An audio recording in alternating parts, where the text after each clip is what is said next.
ये सनातन धर्म कहता है, हमारा शास्त्र कहता है, गौ की रक्षा हो, नारी की रक्षा हो, मंदिर की रक्षा हो। याद रखना मेरे दोस्त, आज तक भी इस देश पर राज हुआ है। इस देश के साथ गद्दारी करने में हम और तुम ही थे।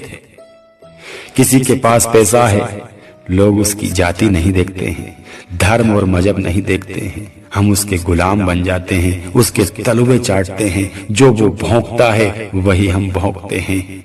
कड़वा कह रहा हूँ लेकिन सत्य कह रहा हूँ, जो हमारा हक है उसे कोई छीनना चाह रहा है तो मर जाओ, मिट जाओ, लेकिन हमारा धर्म धर्म ही होना चाहिए। ये सनातन धर्म कहता है, हमारा शास्त्र कहता है, गौ की रक्षा हो, नारी की रक्षा हो, मंदिर की रक्षा हो। याद रखना मेरे दोस्त, आज तक भी इस देश पर राज हुआ है।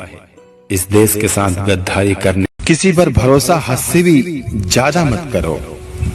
इतने निर्भर भी मत बनो कि तुम अपने आप को किसी और को सौंप दो। ये जीवन है साहब, इंसान की परछाई भी अंधेरे में साथ छोड़ देती है, इसलिए भरोसा खुद पर ही रखो। मंजिल उन्हें मिल सकती है जिनके सपनों में जान होती है। ये पंखों से कुछ नहीं होता है, हौसलों में उड़ान होनी चाहिए बस।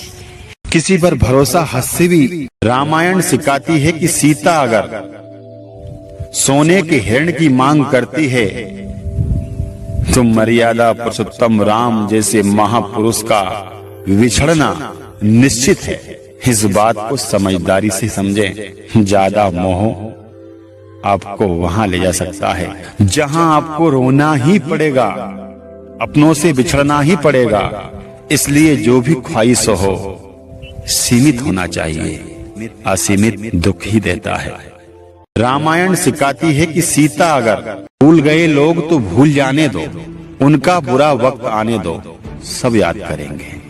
यहाँ कोई किसी को नहीं पूछता है, सब संसार मतलब के लिए टिका है। जो सच्चा होगा और कड़वा होगा उसके दोस्त एक दो ही मिलेंगे। इस युग में जो झूठ बोलते हैं, जो फरेब रखते हैं, उनके करोड़ों फैन होते हैं। भूल गए लोग तो भूल जाने, कुछ भी कर लो, कुछ भी कमा लो। इस युग में केवल 4 दिन की तालियां बजेगी आपके लिए। ना तो आपका कोई मंदिर होगा, ना आपका कोई नगर होगा। लोग उनको भूल गए जिन्होंने देश के लिए अपनी गर्दन को कटवा दिया। ऐसे ऐसे लोग मर चुके हैं जिनकी वजह से हम आजादी की सांस ले रहे हैं। लोग उनको याद नहीं करते हैं, उनको नहीं मानते हैं, तुम्हें क्या घंटा याद करेंगे। खुद के लिए जीना सीखो, संसार के बारे में कभी मत सोचो। कुछ भी कर लो। इंसान कितना मतलबी है, उपवास रखता है तो 10 लोगों से दिन भर में कह देता है कि मेरा व्रत है, मैं आज उपवास हूँ। अन्न का उपवास रख के कहता फिरता है, परंतु लोग लालच, चुगली, झूठ, काम, क्रोध इनका कभी उपवास नहीं रखता है।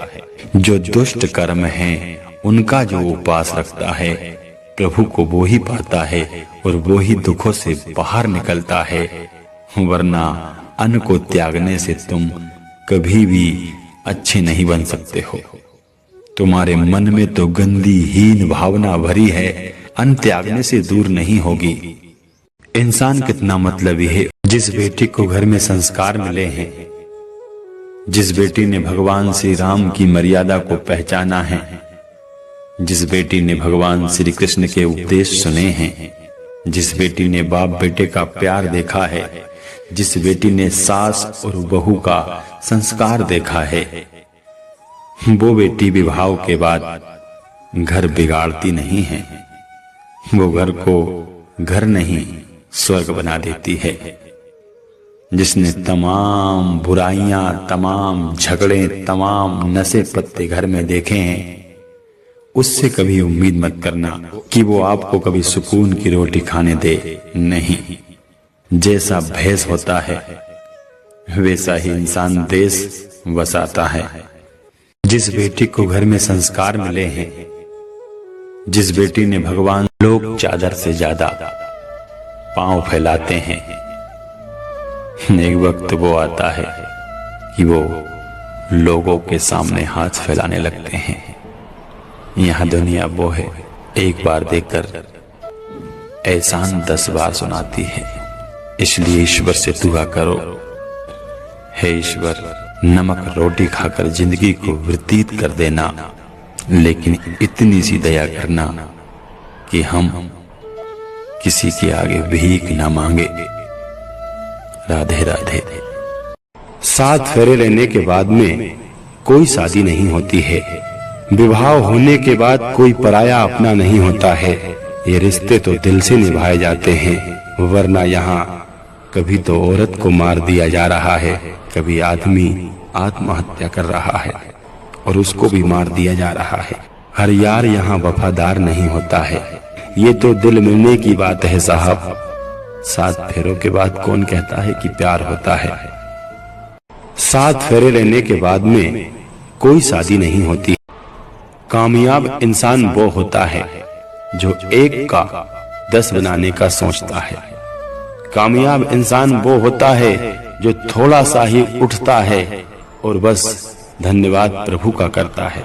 हमेशा जो बुरे दिनों को याद रखता है वो कभी नहीं गिरता है। वो जो थोड़े में ही उछलने लगते हैं वो गिर जाते हैं। मेरे दोस्त, जिंदगी में कितना ही अच्छा वक्त आ जाए, लेकिन बुरे दिनों को हमेशा याद रखो और उसका धन्यवाद करो। मेहनत करने से कोई कामयाब नहीं होता है। मेहनत तो एक जानवर भी करता है और जिंदगी भर बोझ ढोता है। मेहनत किस दिशा में करनी है, और भगवान हर इंसान में वो कला देते हैं कि जिससे वो अपने जीवन को स्वर्ग बना सकता है। उसकी कदर करना सीखो, लोगों की कॉपी करना मत सीखो। बेटी माँ बाप से दिल की बात कह सकती है, परंतु शादी होने के बाद बेटी का सिर्फ एक पति होता है जिससे वो दिल की बात कह सकती है।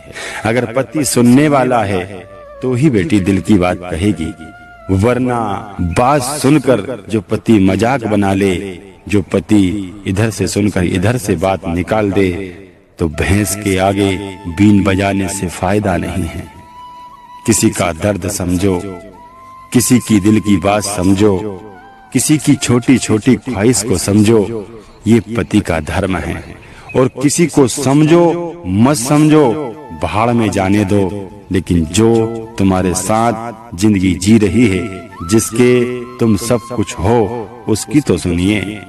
वो क्या कहना चाहती है, वो क्या सुनना चाहती है, उसे क्या पसंद है। गैरों की सुनने से बेहतर है साहब कि अपनों की सुने।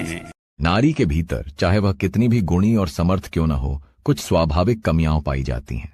जानने से पहले वीडियो को लाइक और चैनल को सब्सक्राइब जरूर करें। पहली कमी है भावुकता। अत्यधिक संवेदनशीलता कभी कभी उसे तर्क की बजाय भावनाओं से निर्णय लेने के लिए बाध्य कर देती है। दूसरी कमी है अत्यधिक समर्पण। नारी अपने परिवार, संबंधों और प्रेम के लिए स्वयं को पूरी तरह समर्पित कर देती है, जिससे कई बार उसका स्वयं का अस्तित्व दब जाता है। तीसरी कमी है जल्द विश्वास कर लेना। अपने सरल और निर्मल हृदय के कारण वह दूसरों पर शीघ्र विश्वास कर लेती है, जो कभी कभी धोखे का कारण बनता है। फिर भी इन्हीं कमजोरियों में नारी की महानता और उसकी विशिष्ट शक्ति छिपी रहती है। नारी के भीतर, चाहे वह कितनी भी गुणी और समर्थ क्यों न हो, कुछ स्वाभाविक कमियां पाई जाती हैं।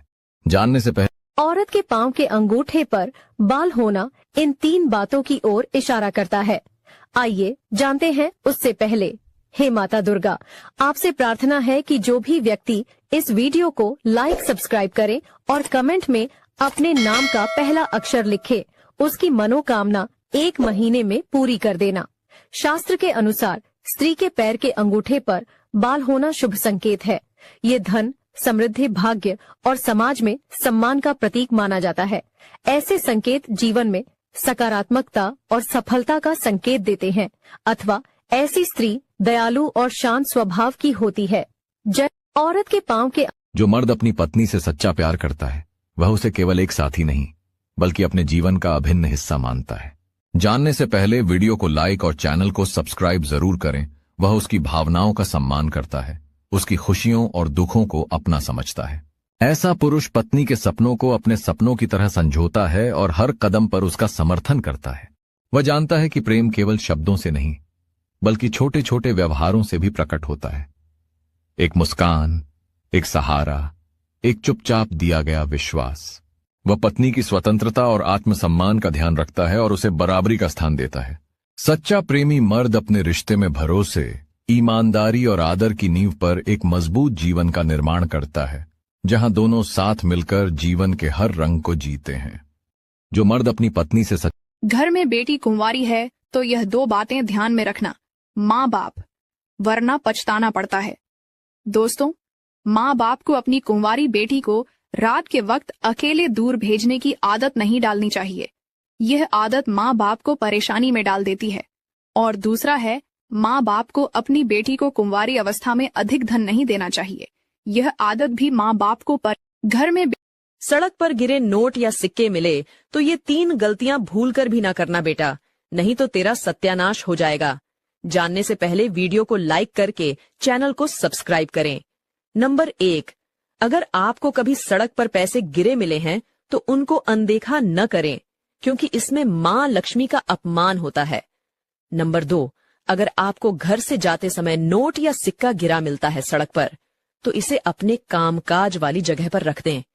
नंबर 3, अगर आपको घर से आते समय सड़क पर नोट या सिक्का मिलता है तो वास्तुशास्त्र के अनुसार आपको इस नोट या सिक्के को अपनी सेविंग वाली जगह पर रख देना चाहिए। सड़क पर जिस महिला के पति का नाम इन 4 राशियों से आता है वो महिला मां लक्ष्मी के समान भाग्यशाली मानी जाती है। आइए जानते हैं। इससे पहले मेरे भोले को दिल से मानने वाले भक्त वीडियो को लाइक और चैनल को सब्सक्राइब करें। चलो जानते हैं। ज्योतिष शास्त्र के अनुसार पहली राशि है कुंभ राशि, दूसरी राशि है मेष राशि, तीसरी राशि है कन्या राशि, चौथी और अंतिम राशि है सिंह। जिस महिला के अगर पत्नी पति से उम्र में बड़ी होती है तो वह कैसी मानी जाती है, आइए जानते हैं। उससे पहले, हे माता लक्ष्मी, आपसे प्रार्थना है कि जो भी व्यक्ति इस वीडियो को लाइक सब्सक्राइब करे और कमेंट में अपने नाम का पहला अक्षर लिखे, उसकी मनोकामना 1 महीने में पूरी कर देना। हम आपको सीधा सीधा बता दें कि यदि पत्नी उम्र में थोड़ी भी बड़ी होती है तो यह बहुत शुभ माना जाता है। यह पति के लिए बहुत फायदेमंद साबित होता है। ऐसी पत्नी के भाग्य का फल पति को 2 गुना मिलता है। ऐसी पत्नी पति के लिए बहुत भाग्यशाली होती है, क्योंकि ऐसी पत्नी पति को मिलने से पति का व्यापार बढ़ता है, धन वैभव बढ़ता है, समाज में मान सम्मान बढ़ता है। अगर पत्नी पति से उम्र में बड़ी हो, गरीबों को भोजन दान करें। सोमवार को गरीबों को भोजन दान करने से भगवान शिव प्रसन्न होते हैं। अनाथ आश्रमों या धर्मार्थ संस्थाओं में दान करें, इससे पुण्य मिलता है और जीवन में सुख समृद्धि आती है। और इसके साथ यदि आपने इस चैनल को अभी तक सब्सक्राइब नहीं किया तो जल्दी से सब्सक्राइब करें। गरीबों को भोजन दान करें। सुबह उठकर बोले ये 2 शब्द, जैसा चाहोगे वैसा होगा। मुंह से निकली हर बात पूरी होगी। ये 2 शब्द आपकी जिंदगी बदल देंगे और हर परेशानी का हल आपको मिलेगा। दोस्तों, अगर आपके घर में अचानक सब कुछ उल्टा पुल्टा होने लगा है, जिससे हर काम बनते बनते बिगड़ने लगे हैं, कोई भी काम आपके इच्छा के अनुसार नहीं हो पा रहा है और आप इन सब से छुटकारा पाना चाहते हैं, तो सुबह उठकर ये 2 शब्द जरूर बोलें। आइए जानते हैं कौन से वे 2 शब्द हैं जिसे हमें बोलना चाहिए। इससे पहले जो कोई भी भोले के भक्त वीडियो को लाइक करके कमेंट में जय भोलेनाथ मेरी बिगड़ी बनाना लिखेंगे, उसके जीवन में भोलेनाथ कभी भी दुख, कष्ट और सुबह उठकर बोले